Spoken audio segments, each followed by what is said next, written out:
ముందుగా జుగల్బందీ రూపంలో శ్రీ చక్రధర్రావు గారు జానపద శైలిలో గానగంధర్వులు శాస్త్రీయ బాణీలో వారి గొంతు కలపబోతున్నారు. ఇది ఒక అపురూపమైన ప్రక్రియ. దీనిని మనందరం విని ఆనందిద్దాం. సార్, ఏమిటయ్యా నువ్వు అలా వెళ్ళబడతావు? జానపద సంగీతం పట్ల నీ అవగాహన ఏమిటో, నీ సత్తా ఏమిటో. ఏమా ఇందు, మీ ఇంటికి లంచ్కి వచ్చినప్పుడు నువ్వు చెప్పలేదు? అవును సార్, జానపదం ఆయన స్ట్రాంగ్ పాయింట్ అని ఆయనే చెప్పారు సార్. మరి ఇంకేమయ్యా, రా మొదలెడదాం రా. సార్ సార్ అదేదో సరదాగా జోకులర్ అన్నమాట సార్, సీరియస్ గా తీసుకోకండి సార్. Sir please sir. చూడు చక్రి, నేను శ్రీరామచంద్రుడు అంతటి వాడిని కాను గాని నాది కూడా ఒకే మాట ఒకే గాత్రం. ఏ విషయం అన్నా సీరియస్ గా తీసుకున్నానంటే శృతి తప్పేది లేదు.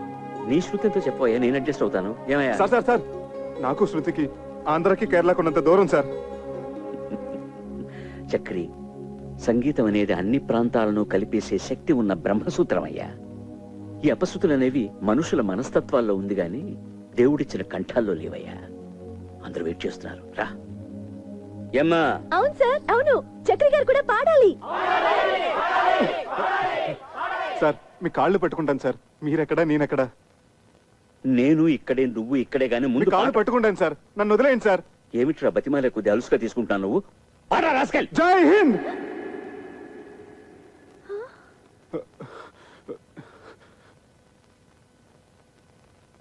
నేను పాడిన దానికంటే నువ్వు వాయిస్తుంటే పాట ఇంకా బాగుందనిపిస్తోంది. అదేం కాదు, స్టేజ్ మీద మీ పాట విని నా ఫ్రెండ్స్ అందరూ మీకు పిచ్చిగా ఫ్యాన్స్ అయిపోయారు తెలుసా. నీ ఫ్రెండ్స్ అందరూ అంటే నువ్వు కాదా? ఏమో, కొంచెం కొంచెం అయిపోయానేమో.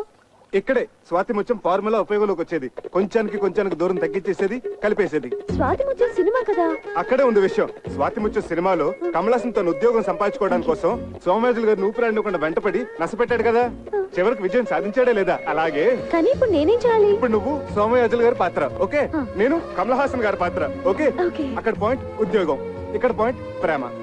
అంటే నేను మన ఇద్దరు ప్రేమించుకుంటే ఎలా ఉంటుందని నేను ఊపిరాడకుండా చేస్తాను, ఓకే? మన ఇద్దరం ప్రేమించుకుంటే ఎలా ఉంటుంది?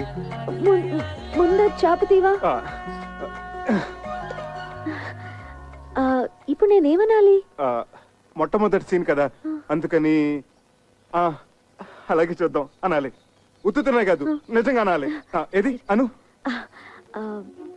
ముందు నువ్వు అను. మన ఇద్దరం ప్రేమించుకుంటే ఎలా ఉంటుంది? అలాగే చూద్దాం.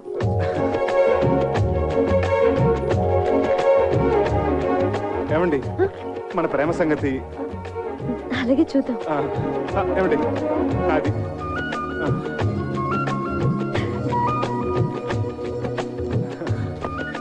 మన ప్రేమ సంగతి. My bill. నా బిల్ ప్లీజ్.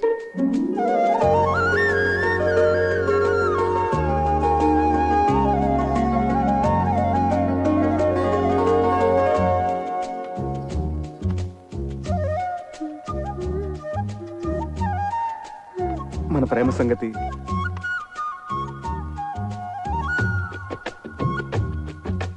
మన ప్రేమ సంగతి. అబ్బా,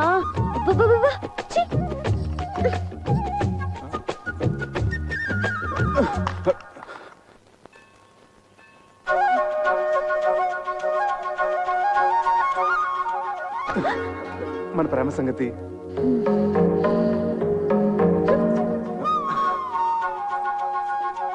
మన ప్రేమ సంగతి. ఏమండి, అలాగే చూద్దాం అన్న ఒక్క మాటకి ఇలా నన్ను పీకి పాకం పెడితే ఏమైనా బాగుంటుందా చెప్పండి ప్లీజ్ టెల్ మీ. అసలు ప్రేమ అంటే టూత్ పేస్టో పెప్పర్మెంట్ బిల్డో కాదండి. కొన్ని చేతిలో పెట్టడానికి మనసులోంచి దానంతటా అదే పైకి రావాలి. ఆ భావన నాలో కలిగినప్పుడు నేనే పిలిచి చెప్తాను. అంతవరకు నన్ను విసిగించకండి please, leave me alone.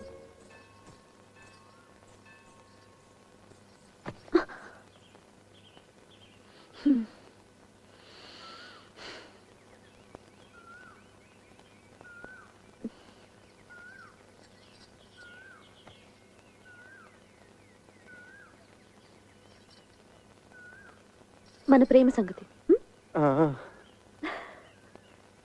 Sorry, ഞാൻ പിന്നെ വിളിക്കാം. నాయనా చక్రధర్రావు, మా అమ్మాయి మౌనం వెనుకున్న అంతరార్థం, చూపుల్లో ఉన్న ఆంతర్యం తెలుసుకోగలిగావంటే నువ్వు భావుకుడివే. థ్యాంక్స్ అండి. భావుకుడే కాదన్నయ్యా, చొరవున్న ప్రేమికుడు కూడా. చాలా థ్యాంక్స్ అండి. మీ తల మీద ఉన్న పంటని ఊడ్చేశారు, లోపల ఉన్న సున్నిత బావులు కూడా ఊడ్చేశారు అనుకున్నాను. పర్వాలేదు, మీకు హృదయం ఉంది. మంచి మనుషులే. Keep it up. అమ్మా నేను అలా బజార్కి వెళ్ళి వస్తావురా. ఎవర్రా ఈ అబ్బాయి? మీ మనవరాలు ప్రేమించే చిరంజీవినమ్మా, ఆశీర్వదించండి. లక్షణంగా ఉన్నాడు. వచ్చేటప్పుడు నీకేమైనా తీసుకురానా? మంచి కరిమేం తీసుకురండి తాతయ్య, బాగుంటుంది. మా అన్నయ్య నిన్ను పిలిచి సమావేశపరిచాడంటే ఎందుకు తెలుసా? పని పాట లేక ఊసిపోక తా చెడ్డ కోతి వనంతో చెరిచిందని చెప్పండి. చెప్పండి, నాకు చాలా పనులు ఉన్నాయి. చాలా మంచి ఉపమానమే. పెద్దలంటే గౌరవం ఉంది. ఉండాలి కదండి. ఎంత చెడ్డ కాబోయే మామ ఉపమామలు కదా. ఆయ్, బంధుత్వాలు కల్పేస్తున్నావు.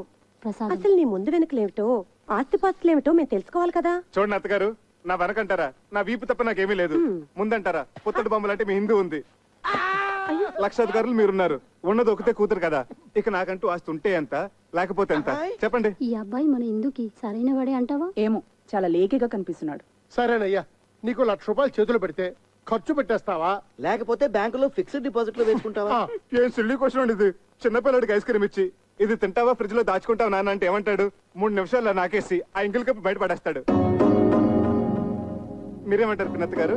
అయితే నువ్వు ఆ లక్ష హారత కర్పూరంలా చేసేస్తావా? ఏం అర్థం చేసుకున్నారు పొడుగత్త గారు? ఆ డబ్బుతో మొదటి హారతి మీకే. పోనీ ఆ లక్ష నీ సొంత డబ్బు అయితే ఎన్ని రోజుల్లో ఖర్చు పెడతావు? అసలు ఇది ప్రశ్నే కాదు. ఆ డబ్బు నాది కాబట్టి, నేను ఎవరికి జవాబుదారి కాదు కాబట్టి, తుమ్మి చిరంజీవి అనుకునే లోపలే శేషం లేకుండా జంతుకులా నవ్వలేగలను. నాతో ఏకీపిస్తారా బుల్లత్త గారు? మా వారిని అడిగి చెప్తాను. ఆ. ఓగో শুনছো, আমি কি বলবো? నువ్వు నోరు ముచ్చుకో.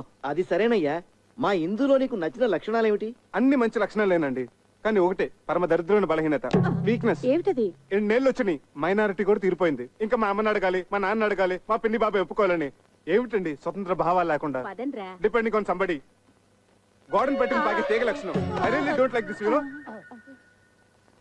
సరే బాబు, అల్లుడు అంటాడు. తొందరపడకు. అడగన్నయ్య. ఒక పిల్లనిచ్చే తండ్రి కాబోయే వరుడిలో ఏ ఏ లక్షణాలు ఉండాలని కోరుకుంటాడు? ఇది వ్యాలిడ్ క్వశ్చన్. ముందుగా నంబర్ 1, అతను కులం గోత్రం ఏమిటి? నంబర్ 2, అమ్మాయిని పోషించగల ఆస్తిపరుడేనా? నంబర్ 3, డబ్బు విలువ తెలిసిన వాడేనా? నంబర్ 4, బాధ్యత తెలిసిన వాడేనా? నంబర్ 5, బేసిక్ గా ఈ లక్షణాలన్నీ ఉంటే కళ్ళు మూసుకుని చిరంజీవి సౌభాగ్యవతిని పాణిగ్రహణం చేసేయచ్చు.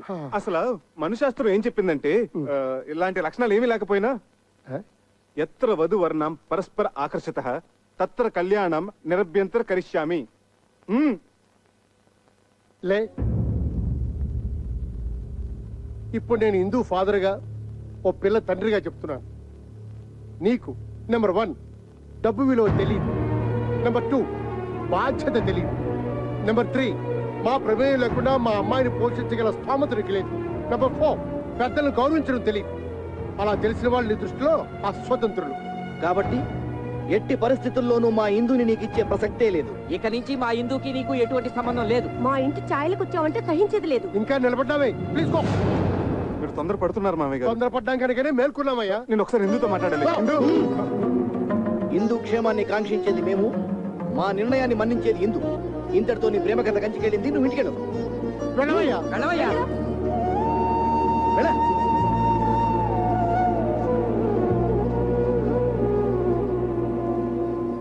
ఇదిగో ఇందు, నీ క్యాండిడేట్ కి డిపాజిట్ కూడా గల్లంతే. ఒక్క ప్రశ్నకైనా అబ్బే చిచిచి అన్ని తలతిక్క సమాధానాలే. మేము అందరం వేసిన మార్కులు ఏంటో తెలుసా? 0. గుండు 0.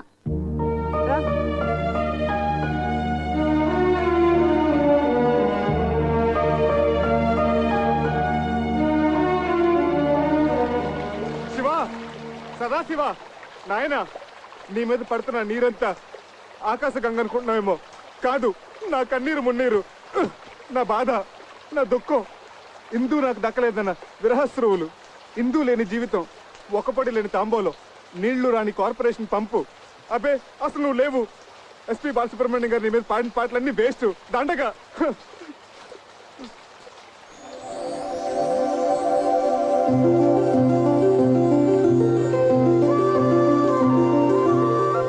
Shiva, I'm wrong, you are there. నువ్వు ఉన్నావు. తల్లిదండ్రులను ఎదిరించి